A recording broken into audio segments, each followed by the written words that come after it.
Everyone, it's Rory. This is round 3 of this video. My first two didn't work, so hopefully this one we can make it all the way through with the video actually working. So, a few good things today. First of all, last night I did Ab Ripper X with my wife to make up for my missed time working out in the morning, so I felt good about that. Today I got both workouts in. This morning was P90X chest and back, and then tonight I went for another jog. I was supposed to do football drills, but got to the park. It was completely dark, no lights. So once again it turned into a jog, this time with the baby stroller that's not a jogging stroller, so that made it an adventure for sure. But it was good. Still got some workout. I'm sure that in a football tryout there will be plenty of jogging for warm-ups and stuff like that, so that's good to get those workouts in as well. The other thing was I stepped on the scale and I've actually lost 4 more pounds, so that's 28 total since I was my heaviest.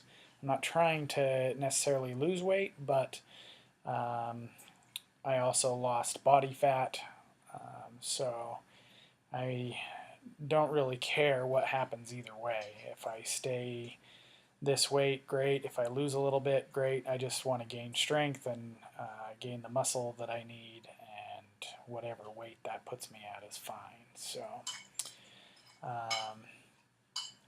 what I want to talk about today is an article I read a couple years ago that has really stuck with me and highlights a pretty important principle when it comes to reaching your goals. So this article was about a sports medicine doctor who worked with professional and Olympic athletes, and he worked with them on the mental training for their sport, not the physical training. And in this article, he was asked the question, what makes a professional athlete different from your average person or from the rest of us?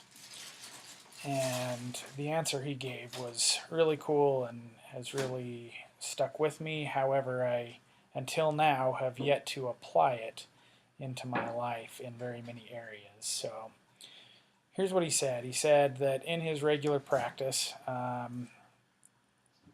when people would come and see him, your average everyday people, he would give them homework assignments to do. And, you know, they would come back and see him in a month, and he would ask how it went. And they'd say, well, for the first 2 weeks, I did it every day. The next week, I did it 3 times. And the last week, I did it once. And that's typically how a lot of things go with most of us. We're really good right at first, right when we first commit, but then we slack off a little bit as time goes on. And then he said he was working with an Olympic swimmer, and it was her off season, or about to start her off season, so he wasn't going to see her for 4 months.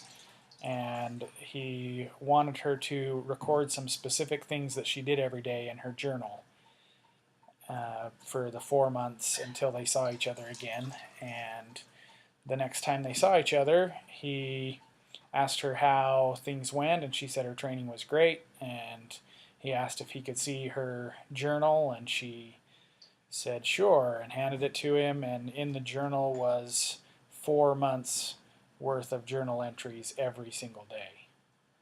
She didn't miss a day. So I think that's a principle that I've had a hard time coming to grips with, and that is that if you have a goal, mostly you just gotta really work towards it. Work every day. Work on it every day and be committed to it.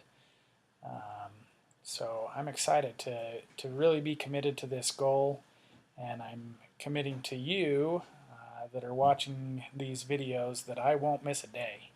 I won't miss a day of these videos in the next 6 months, which means I also won't miss my workouts, and I'll eat good, because I don't want to get on these videos and tell you that I didn't do my workout one day, or that I'm having a hard time with my diet or something like that. So it's good motivation. So I appreciate all of you for watching. I think that's all I've got for today. It was a good day. grateful to be alive. I will talk to you tomorrow.